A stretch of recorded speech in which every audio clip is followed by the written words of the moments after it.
17 ቢሊዮን ዶላር ማለት በአንድ ቀን ውስጥ በጣም ብዙ እኮ ነው አይደል? ትርጉሙን ማትረዳ ከሆነ ደግሞ ራስህን ለመጠበቅ የምታደርገውን ነገር ለማስተካከል በጣም ከባድ ነው የሚሆነው። በፕሮቴስታንቱም ብትሄጂ፣ በካቶሊክም ብትሄጂ፣ በእስልምናውም ብትሄጂ፣ በኦርቶዶክስም ብትሄጂ እየራሳቸው ትዳርን በተመለከተ የሚያስተምሩበት አስተምሮ አላቸው።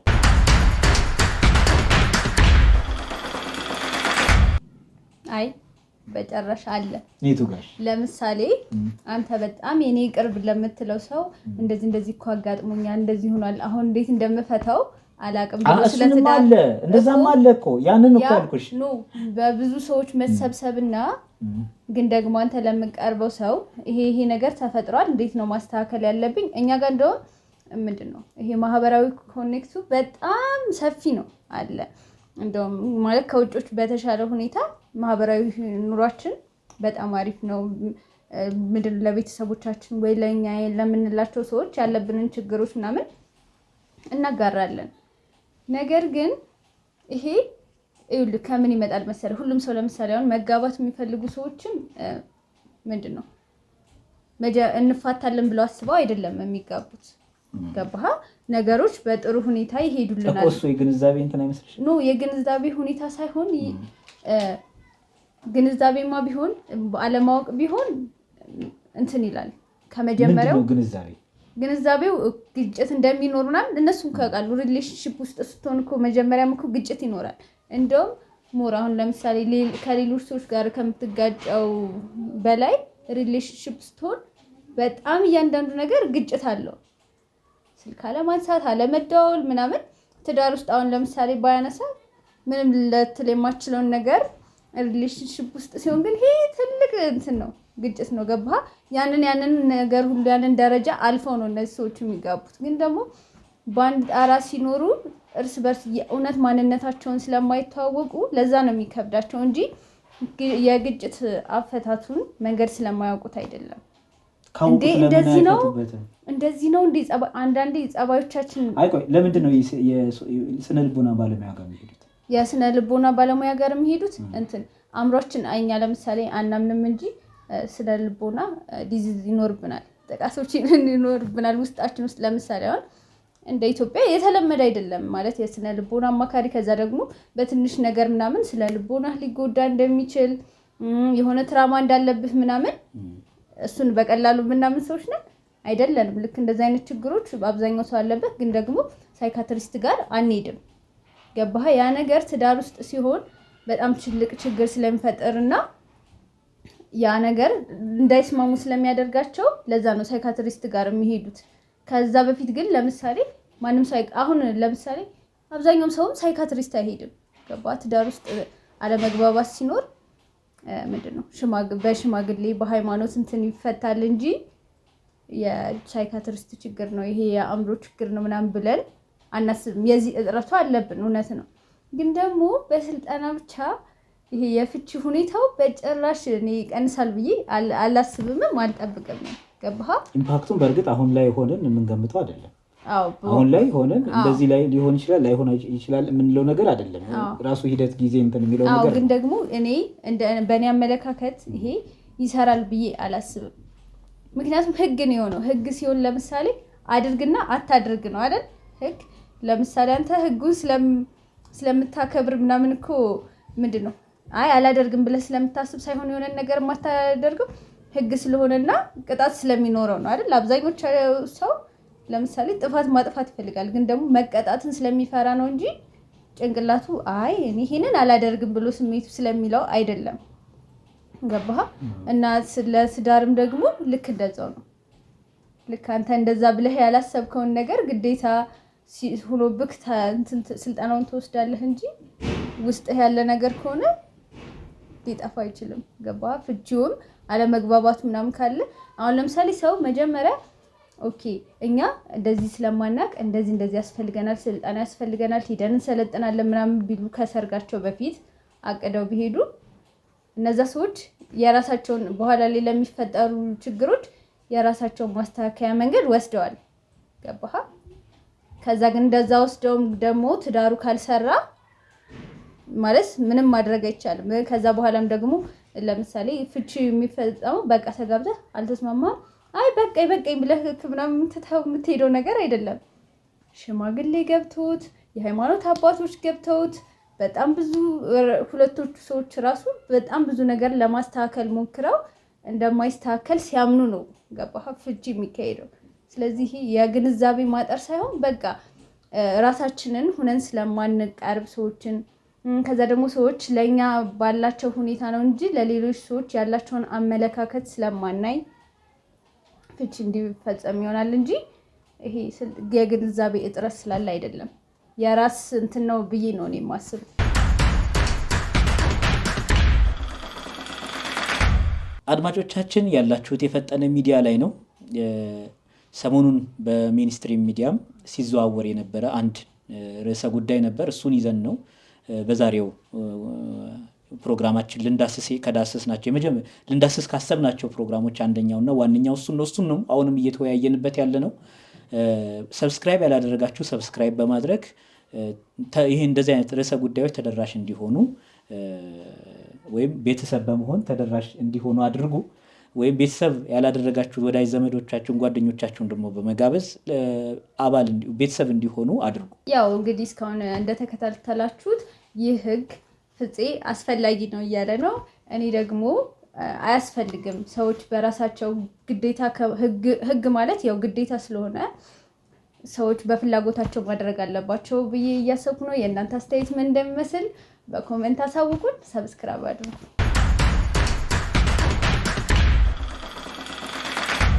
እንግዲህ ይህ አዋጅ ሲወጣ የሚያስፈጽሙ አካላት አሉ፣ ባለድርሻ አካላት ተብሎ የተቀመጡ ማለት ነው። ከነዛ ከባለድርሻ አካላት ውስጥ አንዱ የሃይማኖት ተቋማት ናቸው።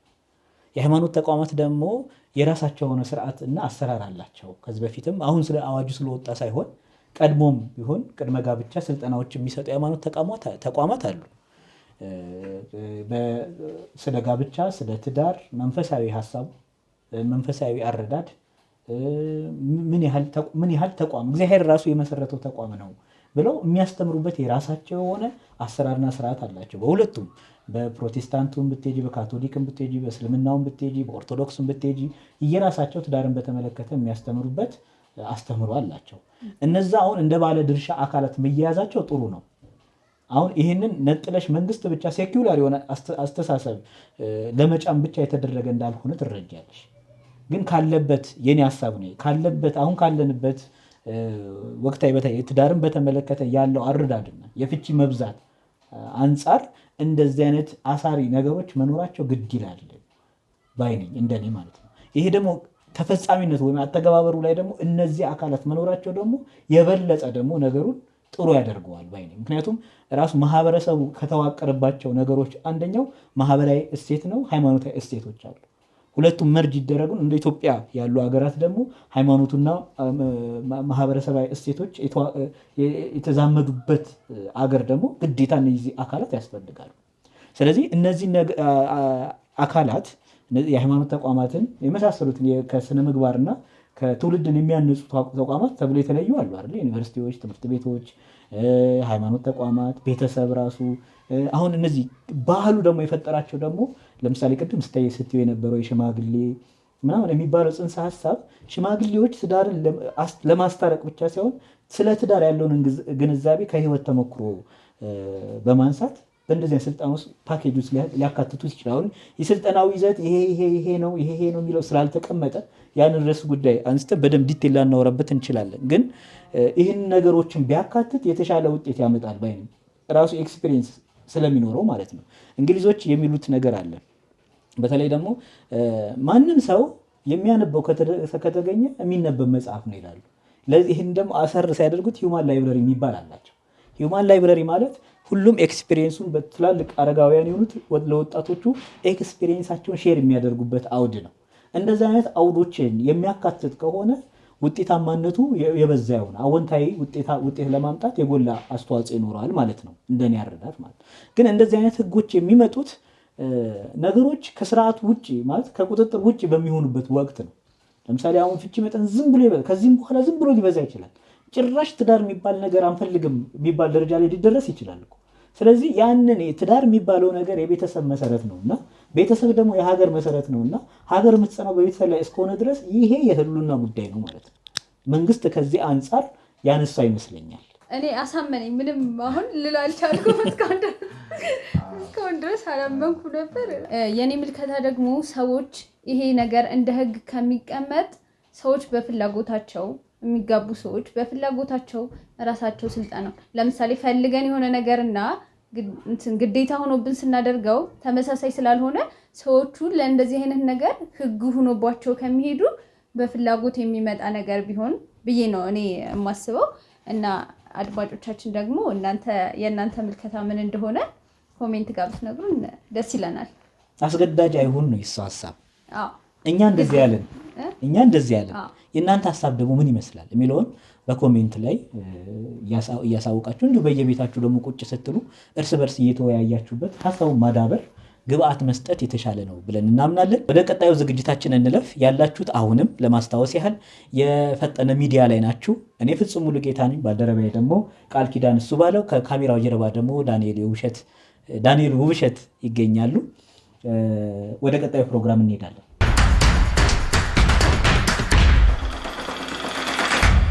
ቀጣይ ፕሮግራማችን ደግሞ የሚያተኩረው ሰሞኑን በተለይ አመት እየጠበቀ ይመጣል ላይ ነገር በየአመቱ የፍቅረኛሞች ቀን ተብሎ ይከበራል። በተለይ ዓለም አቀፍ ነው ነገሩ።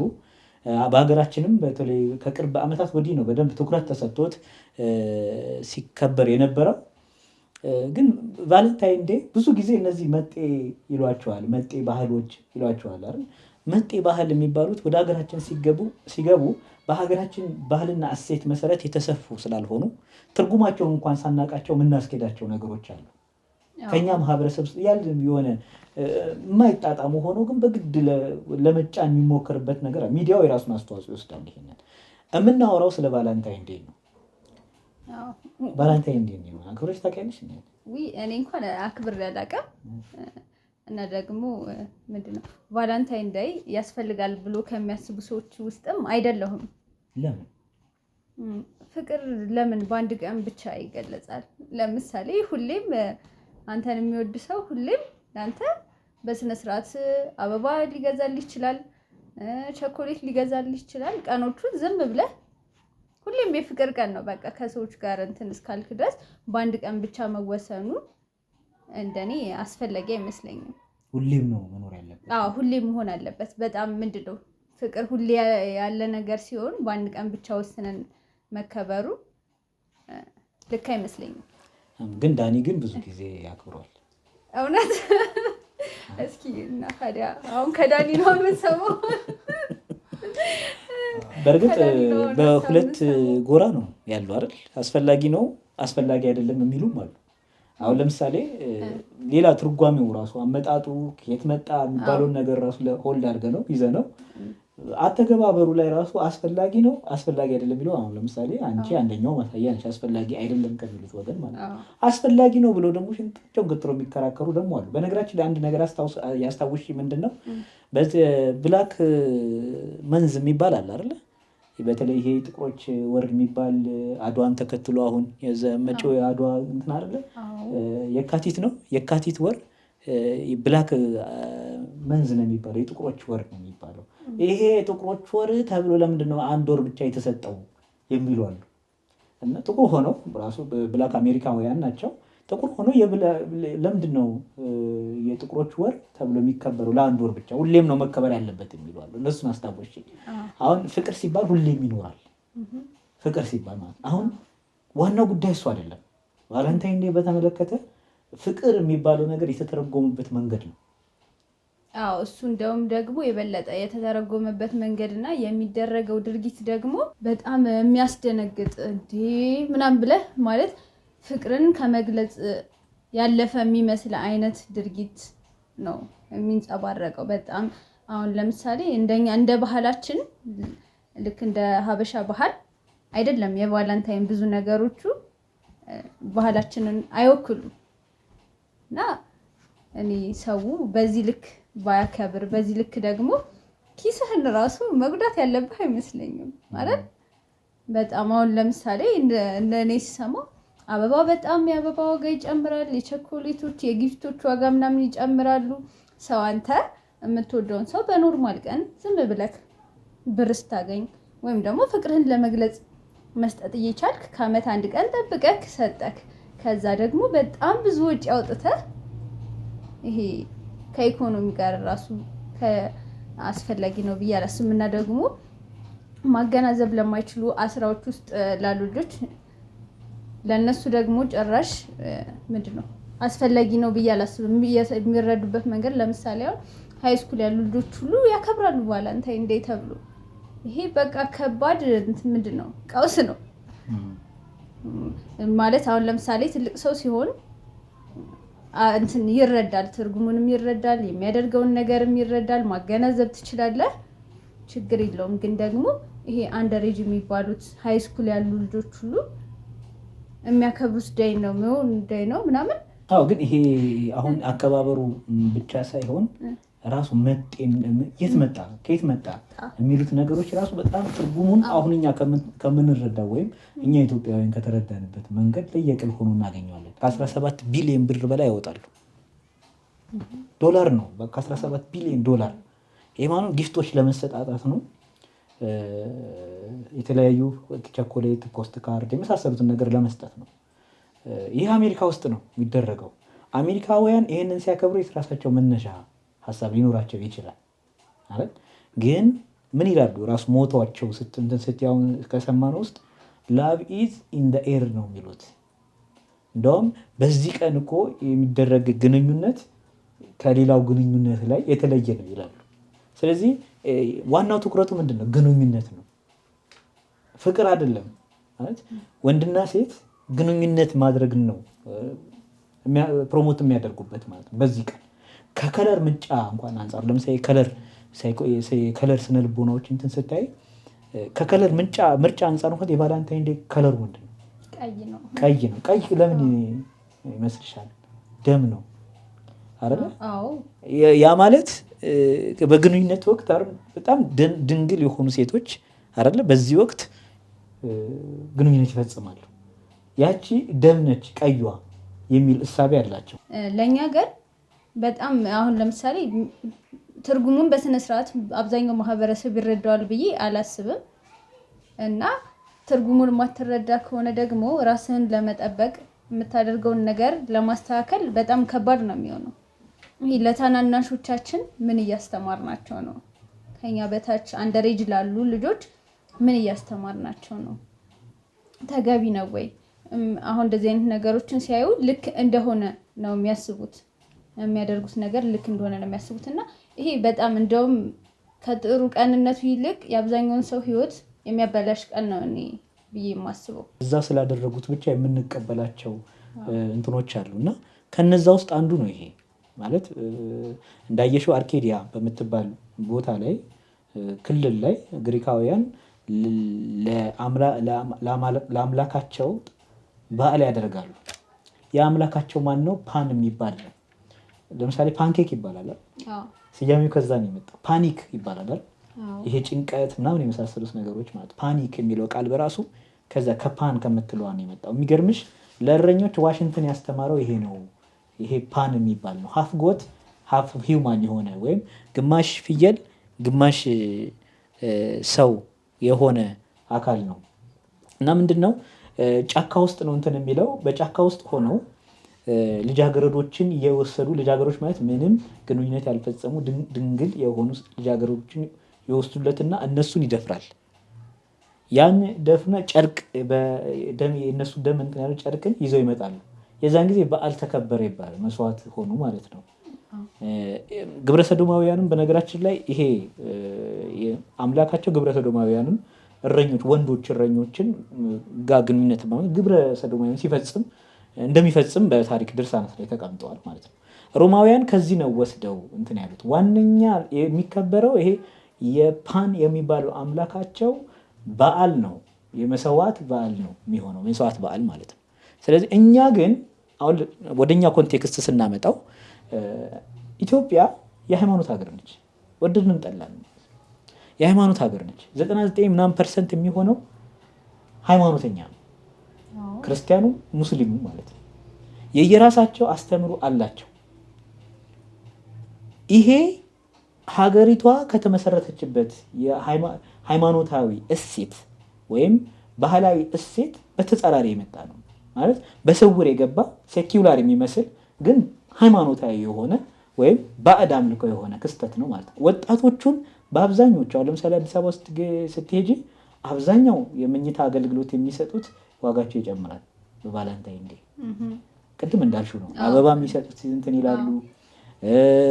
የተለያዩ ቢዝነስ የጊፍት ዋጋ ይጨምራል፣ አልጋ ዋጋ ይጨምራል። ለምን? አንዳንዶቹ እንደውም ለቫላንታይን ዴይ ብለን ዋጋ ቅናሽ አደረግን ይላሉ። ምን ለምንድን ነው? ሰዎች መጥተው ፍቅረኛሞች መጥተው ግንኙነት እንዲፈጥሩ ነው። ሌላ እኮ ተአብ የለውም እኮ። በቃ ይሄ ነው ቫላንታይን ዴይ ማለት። በዚህ ኮንቴክስት ፍቅር የሚባለው ዴፊኒሽን ትርጓሜው በቫላንታይን ኮንቴክስት ስናየው ግንኙነት መፈጸም ማለት ነው። ፍቅር ግን ግንኙነት መፈጸም አይደለም በራሱ። ፍቅር ምንድን ነው ሲባል በሁለት አካልን ወደ አንድ ማምጣት የሚችል ኃይል ነው ፍቅር ማለት። ለምሳሌ ሁለት ፍቅረኛሞች ሁለት ነፍስ ያላቸው ግን አንድ አካል ያላቸው ናቸው ይባላል። ይህን ማድረግ የሚችለው ምንድን ነው? ፍቅር ነው። ፍቅር እየተሳሰቡ በሃይማኖታዊ አስተምሮ ስትሄጂ እኮ በተለይ በክርስትናው ዓለም ስትሄጂ ሁለቱ አንድ ሆኑ ይላል እኮ አይደል? ከእናት ከአባታቸው የለዩና ወደ ትዳር ቅድም ወደ አነሳነው ሀሳብ ሲገቡ ሁለቱ አንድ ሆኑ የሚሉ ሁለቱም አንድ ይሆናሉ የሚለው ጽንሰ ሀሳብ የሚገምደው ፍቅር የሚባለው ነው። ፍቅር የምንለው ጽንሰ ሀሳብ ፍቅር የመስተሳሰብ አንቺ ትብሽ አንቺ ትብስ ተባለት አንቺ በእኔ ውስጥ እኔ በአንቺ ውስጥ መኖር ሲቻል ነው ፍቅር የሚባለው እንጂ ግንኙነት ስጋዊ ሩካቤ ብቻ በመፈጸም አይደለም። ይህንን ፕሮሞት የሚያደርግበት አንደኛው ሚዲያውም ስለሚቀበለው፣ በነገራችን ላይ አድማጮቻችን ሚዲያም እያበረታታ ነው እነዚህ አይነት ነገሮችን ወጣቱ ከሞራል ውጭ የሆኑ ነገሮችን እንዲፈጽም አንደኛው ምክንያት እየሆነ ያለው ሚዲያ ነው። ሚዲያም እየሰራ ስለሆነ ማለት ነው። ሚዲያ ይህንን በተለይ እሴቶችን ከመጠበቅ አንጻር አብዛኞቹ ሚዲያዎች ይህንን ከቢዝነስ ማይንድድ ስለሆነ ወይም ገንዘብ ለማግኘት ስለሆነ እንትን የሚሉት የሚታይ ነገር ስለመሰላቸው ቫለንታይን እያሉ ሊያስጨውት ይችላሉ። ይሄ ማህበረሰቡ እሴቱን ይንዳል፣ ትውልድ ያበላሻል፣ እያለ ደግሞ የሚቀጥል ይሆናል ማለት ነው። ግንኙነቶችንም ያበላሻል። ለምሳሌ አሁን ሁለት ፍቅረኛሞች እንግዲህ አንደኛው ማክበር አንደኛው አለማክበር የሚፈልግ ከሆነ ይሄም ግጭቶችን የሚያስነሳ ነው። የሚሰጠው ጊፍት ምናምን አንተ እንደምትጠብቀው ካልሆነም ደግሞ ግጭቶችን የሚያስነሳ ነው። ብቻ በብዙ መንገድ ልክ አይደለም። እንዲሁም ደግሞ ይሄ አንደሬጅ የሚባሉት ደግሞ በጣም ይሄ ምንድን ነው ትልቅ ለሚባል ሰው ማገናዘብ ስለሚችል ችግር የለውም። ግን ይሄ አንደሬጅ የሚባሉት ምንድን ነው ሶሻል ሚዲያ ጋር የሚያዩትን ነገር ማድረግ ስለሚፈልጉ ለእነሱ የበለጠ ሞር ኢምፓክት አለው። በጣም ትልቅ ችግር ውስጥ እንትን ይላቸዋል። እና ይሄ ባይከበር ብዬ ነው እኔ እንትን የምለው። እንደዚህ አይነት ነገሮች አሁን ለምሳሌ ቢዝነስ ሲሆኑ ሰዎች የሚፈልጓቸው ማርኬት ሲሆን ግድ ሰው ይፈልገዋል ማለት ነጋዴ አለ አይደለ? ያ ነጋዴ ደግሞ እንደዚህ አይነት ነገሮች ይፈልጋል። የሚያቀርበው ፕሮዳክት አለ፣ ፕሮዳክቱን የሚገዛለት ደግሞ ካስተመር ይኖረዋል አይደል? ደንበኛ ይኖረዋል።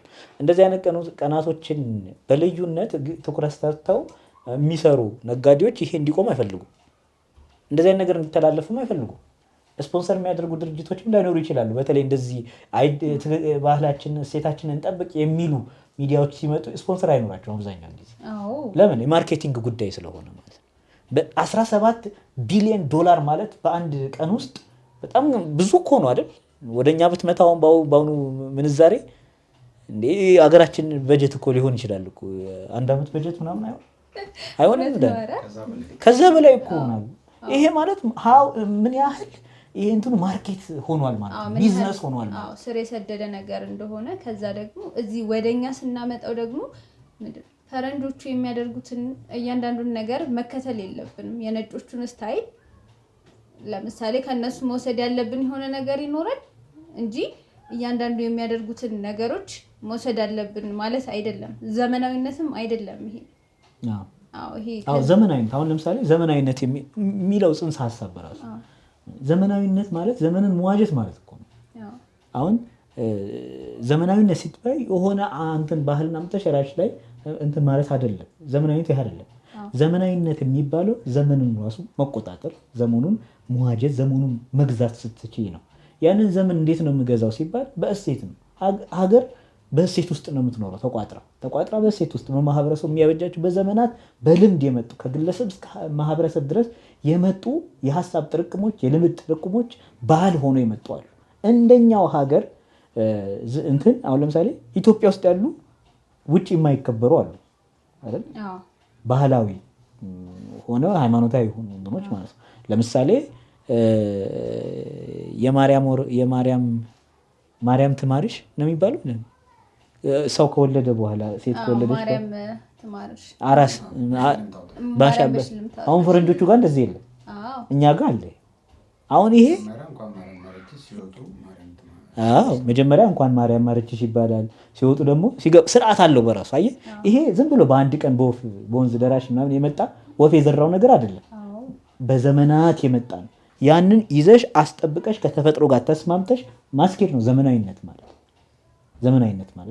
አሁን ምዕራባውያን ስላደረጉት ልክ አይሆንም፣ እኛ ስላላደረግነው ልክ እንትን ላልን እንችላለን። አሁን እኛ ስላደረግነው ልክ አንሆንም፣ ምዕራባውያን ስላደረጉት ልክ አይሆንም። አሁን የኛ እሳቢያችን ቅድም አመለካከት ግንዛቤ ላይ ነው ችግር ያለው ማለት ነው። ገሌ የምትባል እንደዚህ ስላከበረች ኦኬ እኔም ማክበር አለብኝ። ይሄ ደግሞ የአንድ ዘመናዊነት ስልጣኔ ማሳያ ነው ሊሉሽ የሚችሉ ሰዎች ሊኖሩ ይችላሉ። ግን ቫላንታይን ዴይን በተመለከተ የፍቅር ቀን ይላሉ። የፍቅር ቀን ፍቅር ራሱ የሚዋረድበት ቀን ይመስለኛል።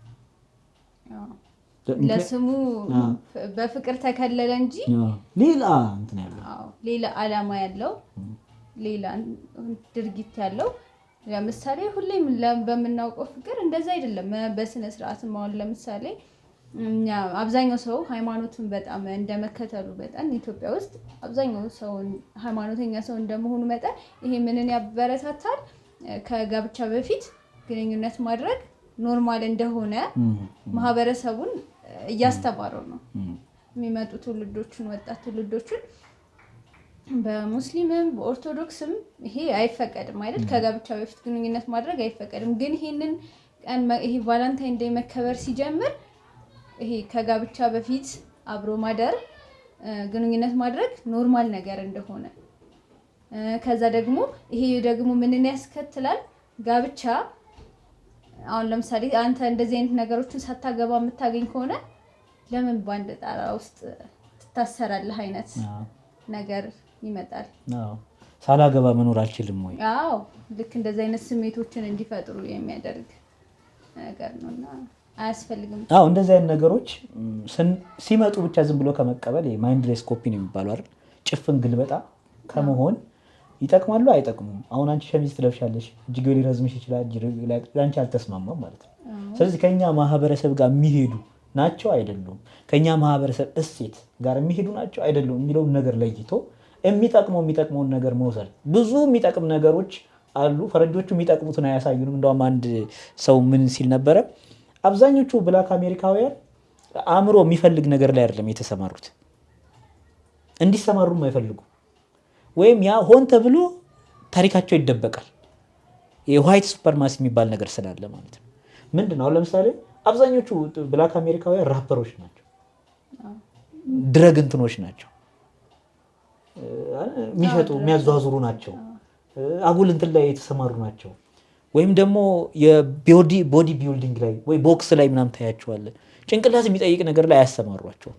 ጭንቅላት የሚጠይቅ ላይ የተሰማሩትን ታሪካቸውን እንትን ይሉታል፣ ያጠፉታል። ብዙ እንደውም ያልተጠቀሱ ትላልቅ ኢንቬንተሮች አሉ፣ ጥቁር ብላክ አሜሪካውያን ማለት ነው። ከዚህ ከመርፌ ከመስራት ጀምሮ ስሪንጅ ከመስራት ሊፍት የሚባለውን ሀሳብ ከመስራት ጀምሮ ሊፍት የሚለው ጥቁር አሜሪካዊ ነች እንትን ያለችው፣ ወንድ ይሁን ሴት ትዘን ግን ብላክ አሜሪካ እንትን ያለው ኢኖቬተሮች አሉ። እነሱ ታሪካቸውን እንዲታወቅ አይፈልግም። እንደዚህ አይነት አጉል ማህበረሰብ የሚያፈርሱ ነገሮችን ግን ሰው ጎላ ብሎ እንዲታይና እንዲመጣ ያደርጋል።